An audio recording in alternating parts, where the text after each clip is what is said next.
Okay, so step 2 now, right? So we've done step 1. So the car is washed and dried. You start by spraying this on the car. So this is your chemical decontamination step. This is the iron remover. This one was shipped with no nozzle. I don't know if that was on purpose or what. So I had to steal a nozzle from one of my other bottles. You know, I rinsed it really good and stuck it on there. So anyway, you spray it on the car, on the wheels. This works on any surface with paint. You might be able to spray it on some other surfaces as well. I've heard you don't want to let this stuff sit on like plastics and stuff for too long. Certainly do not let this dry. Do not let this dry even on the paint, and don't use it in direct sunlight. That's something that they do say. And again, that's kind of detailing 101. Don't ever detail a hot surface, right?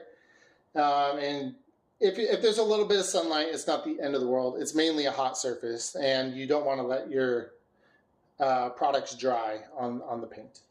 So basically, you start by having a clean, dry car.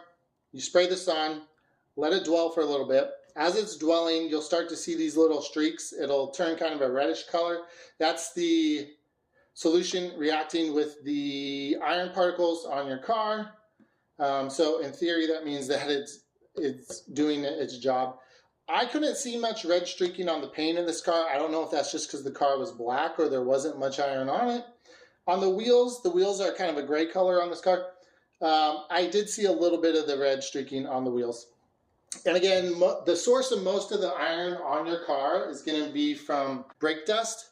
So I only did the bottom half of my car. I did the wheels and the bottom half. Maybe that's me being lazy, but you know, some people will skip this step and they'll just go straight from the wash to the claying.